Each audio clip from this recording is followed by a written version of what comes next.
പ്രിയ സഹോദരങ്ങളെ, ഞാൻ ആരെന്ന് നിങ്ങൾ നോക്കണ്ട, എന്നെക്കുറിച്ച് ചിന്തിക്കുകയും വേണ്ട. ഞാൻ നിങ്ങളുടെ ആരും അറിയുന്ന ആളല്ല.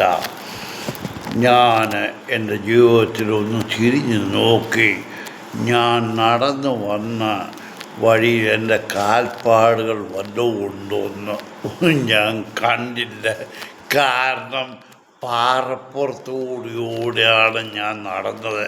വേണ്ട, ക്ഷമിക്കുക മക്കളെ. ഇപ്പോൾ ഞാൻ ഈ ലൈവിൽ വരാൻ കാരണം ഈ രാത്രിയിൽ കൃപാസനം, നിങ്ങൾക്കറിയാമല്ലോ, ആലപ്പുഴ കൃപാസനം കത്തോലിക്ക സഭയുടെ ഏറ്റവും വലിയ ഒരു ആത്മീയ കേന്ദ്രം ഇരിഞ്ഞാലക്കുട ഉണ്ടായിരുന്നു. അത് മിക്കവാറും പൂട്ടാറായി. ഇനിയിപ്പം ഈ ആലപ്പുഴ ഉണ്ട്.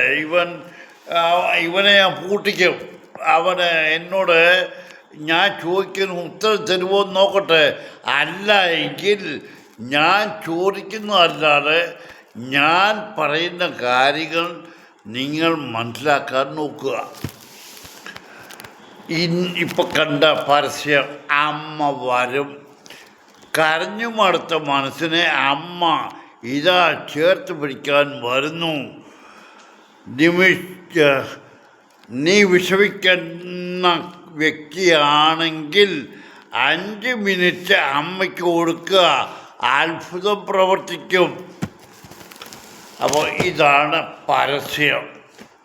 അപ്പം ഞാൻ നിങ്ങളോടല്ല, പൊതുജനങ്ങളോടല്ല, ഈ ജോസഫ് എന്ന പുരോഹിതൻ, അതായത് ജോസഫ് എന്തായിരിക്കുന്നു നെറ്റുവാസി പുരോഹിതൻ്റെ പേര്, അവനോടാണ് ഞാൻ ചോദിക്കുന്നത്, ഏതമ്മയ്ക്കാണ് ഞാൻ 5 മിനിറ്റ് കൊടുക്കേണ്ടത്?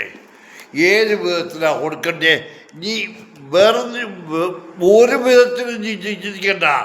നീ 5 മിനിറ്റ് അമ്മയ്ക്ക് കൊടുക്കാൻ പറഞ്ഞു. ഏത് അമ്മയ്ക്ക് ഏത് വിധത്തിൽ കൊടുക്കണം?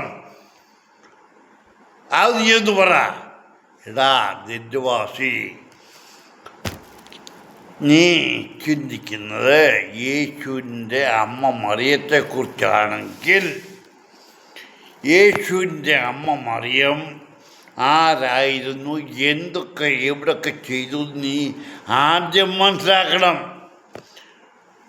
ഞാൻ യേശുവിൻ്റെ അമ്മയ്ക്ക് സ്വയമേ കഴിവുണ്ടായിരുന്നെങ്കിൽ കാനാവിലെ കല്യാണത്തിന് വീഞ്ഞു തീർന്നപ്പോൾ ആൾക്കാർ വന്ന് മറിയോട് പറഞ്ഞപ്പോൾ പറഞ്ഞു, മോനോട് പറ, അവൻ പറയുന്നത് നിങ്ങൾ ചെയ്യുക എന്നാണ് പറഞ്ഞത്. അല്ലാതെ അങ്ങനെ ആരെങ്കിൽ, പിന്നെ എൻ്റെ വായിന്ന് വരുന്ന വാക്കുകളൊന്നും വെറുതെ ആകത്തില്ല. അങ്ങനെ ആയിരുന്നെങ്കിൽ പിന്നെ മറിയമിന് ആ വീഞ്ഞങ്ങുണ്ടാക്കി കൊടുത്താൽ മതിയായിരുന്നല്ലോ. അപ്പോൾ നീ പറഞ്ഞ ഏതമ്മയ്ക്ക് ഞാൻ 5 മിനിറ്റ് കൊടുത്താൽ എൻ്റെ കാര്യം സാധിക്കും? കടലമ്മയ്ക്കോ അതോ ഫോട്ടോയിൽ ഒരു അമ്മയും കുഞ്ഞും കൂടെയുള്ള ഫോട്ടോ ഉണ്ട്, ആ അമ്മയാണ്? അതാരാന്നൊക്കെ ഞാൻ പറഞ്ഞുതരാം, ആ അമ്മയും കുഞ്ഞും. അല്ലാതെ ഭൂലോകത്തിൽ ഇന്ന് ജീവിച്ചിരിക്കുന്നതല്ല, മരിച്ചു പോയവർക്കും ഒരു കാര്യവും ഒരു അത്ഭുതവും പ്രവർത്തിക്കാൻ ശക്തിയില്ല. അവർക്ക് സ്വയമേ ശക്തിയില്ല. കാരണം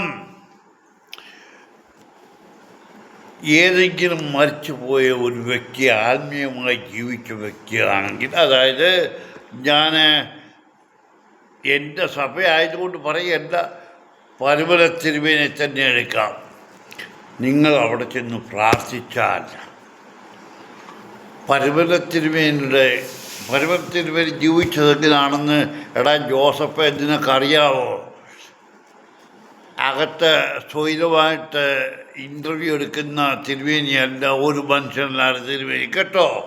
അപ്പോൾ തിരുമേനിനടുത്ത് പ്രാർത്ഥിച്ചാൽ തിരുമേനി ഏത് വിധത്തിൽ ആത്മീയമായി ജീവിച്ചോ അതനുസരിച്ച് തിരുമേനി തീർച്ചയായിട്ടും നമ്മളെ കണ്ട് നമ്മുടെ യാചന കേട്ടിട്ട് ദൈവത്തോട് അപേക്ഷിച്ചാൽ ദൈവത്തിന് ഇഷ്ടമുണ്ടെങ്കിൽ അത് സാധിച്ചു തരും. അല്ലാതെ പരുമല തിരുമേനിക്ക് പോലും ഒരു കഴിവില്ല. അല്ല നിങ്ങളുടെ കത്തോലിക്ക പോപ്പുമാർക്ക് വല്ല കഴിവുണ്ടോ? ഉണ്ടെങ്കിൽ പറ. അല്ല കത്തോലിക്കന് നിന്റെ പരക്കലച്ചന് കഴിവുണ്ടല്ലോ, പിള്ളേരെ ഉണ്ടാക്കി കൊടുക്കാൻ 3 ദിവസത്തെ ജ്ഞാനത്തിന് വന്നാൽ പിള്ളേരെ ഉണ്ടാവുമെന്ന്. അതൊക്കെ അടച്ചു പൂട്ടാറായി ഇരിക്കാതെ കൂടെ. അവിടെ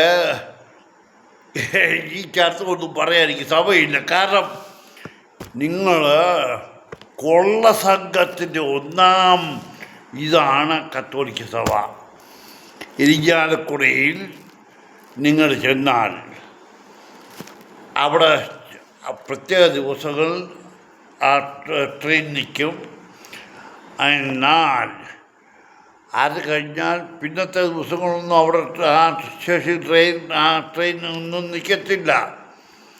നിങ്ങൾക്ക് ഒരാഴ്ച കഴിഞ്ഞ് തിരിച്ചു പോകണമെങ്കിൽ റെയിൽവേ ടിക്കറ്റ് വരെ ഈ ഇരിഞ്ഞാലക്കുട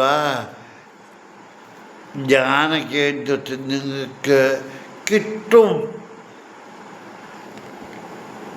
അപ്പം എങ്ങനെയാണ് അതിൻ്റെ ബന്ധം പോകുന്നത് റെയിൽവേയുമായിട്ട്?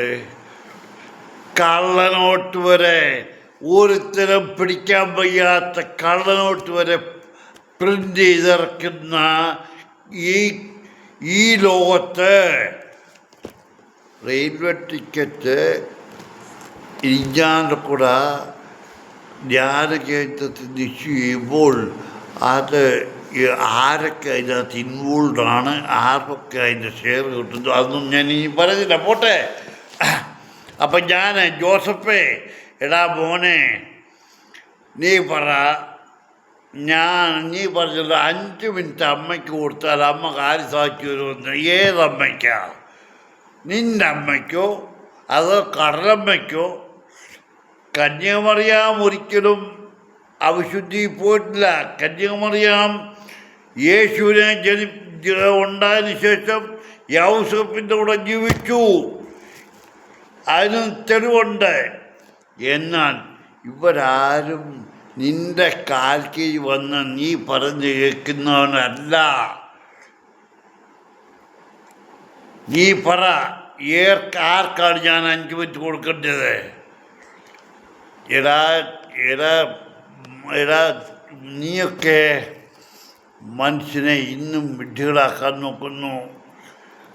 ഏതെങ്കിലും വിധത്തിൽ ഏതെങ്കിലും ജോസഫ്, നിനക്കൊരു ഞാൻ വരാം നിൻ്റെ മുന്നിൽ ഞാൻ ഈ എന്താ ഉടമ്പടിയോ കുന്തമോ ഒക്കെ എടുക്കാം. ഞാൻ വരാം. നിനക്ക് എന്നോട് നേരിട്ട് സംസാരിക്കാമോ? അവിടെ ഏതെങ്കിലും ഒരു അതിശയം എൻ്റെ മുന്നിൽ എനിക്ക് തന്നെ എൻ്റെ കാര്യത്തിൽ നീ ഒന്ന് കാണിച്ചു തരാമോ? നിങ്ങൾ പെണ്ണുങ്ങളെ പിടിച്ച് പേപ്പർ പരസ്യം കൊടുത്ത് അവർക്ക് അത് സാധിച്ചു ഇത് സാധിച്ചു. എടാ കുഞ്ഞ്, നിൻ്റെ അടുത്ത് മാത്രമല്ല, നിൻ്റെ അടുത്തൊന്നും മാത്രമല്ല ഞാൻ ഇത് കണ്ടിട്ടുള്ളത്. ഇനിയും ഗൾഫിൽ ജോലി ഉണ്ടായിരുന്ന ഒരു മനുഷ്യൻ, നല്ല ജോലി ഉണ്ടായിരുന്ന ഒരു മനുഷ്യൻ, അദ്ദേഹം ജോലി ഉപേക്ഷിച്ച് പല ആത്മീയമായ കേന്ദ്രങ്ങൾ, അതായത് പല രാജ്യങ്ങളും സന്ദർശിച്ച് അദ്ദേഹം വിശുദ്ധ ബൈബിൾ, അതിനകത്ത് വ്യത്യാസമൊന്നുമില്ല, അതിനകത്ത് പ്രത്യേകമായിട്ടുള്ളത് അദ്ദേഹം ഓരോ കാര്യങ്ങളും പ്രത്യേകമായി എഴുതിയിട്ടുണ്ടെന്നുള്ളതാണ്.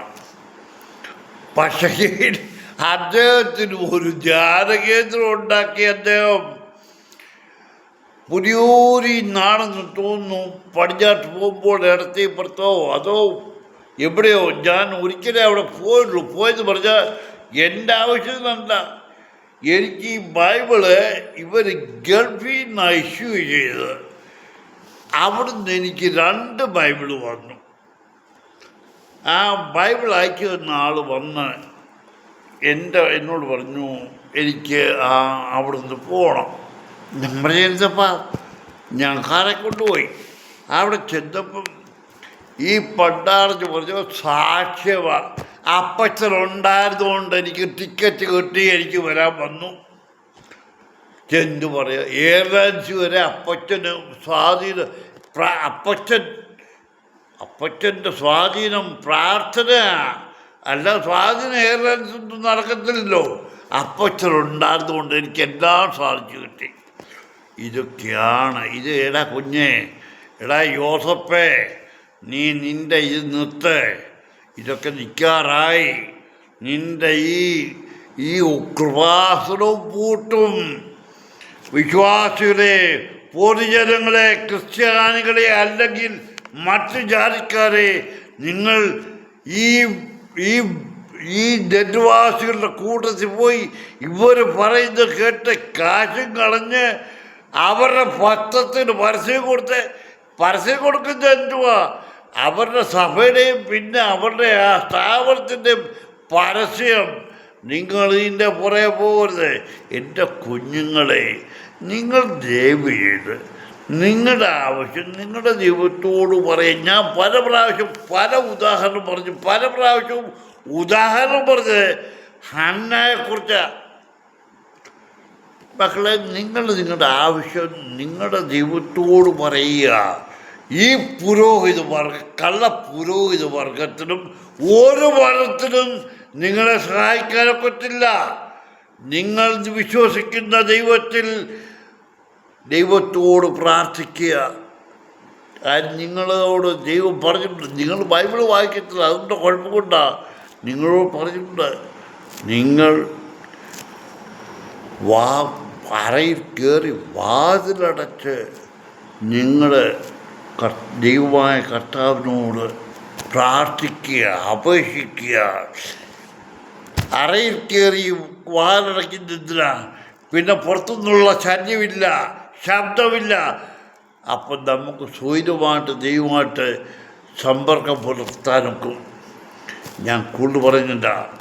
ഏതായാലും കൃപാസനം ജോസപ്പേ, നിനക്ക് ചുണയുണ്ടെങ്കിൽ ഏതൻ തോട്ടം ജോർജ് തോമസ് ഏതത്തോട്ടത്തിലെ കനി എന്നോടൊന്ന് സംസാരിക്കുക, എനിക്കൊരു മെസ്സേജ് ഇടുക. ചുണയുണ്ടെങ്കിൽ നിന്നെ ഞാൻ നേരിട്ട് വന്ന് ഞാൻ വസ്ത്രാക്ഷേപം എന്ന് പറഞ്ഞാൽ വെറുതുമല്ല, നിൻ്റെ ബൈബിളുമായിട്ടുള്ള ബന്ധവും നീ പറയുന്നതുമായിട്ടുള്ള ബന്ധവും ഞാൻ പുറത്തു കൊണ്ടുവരും.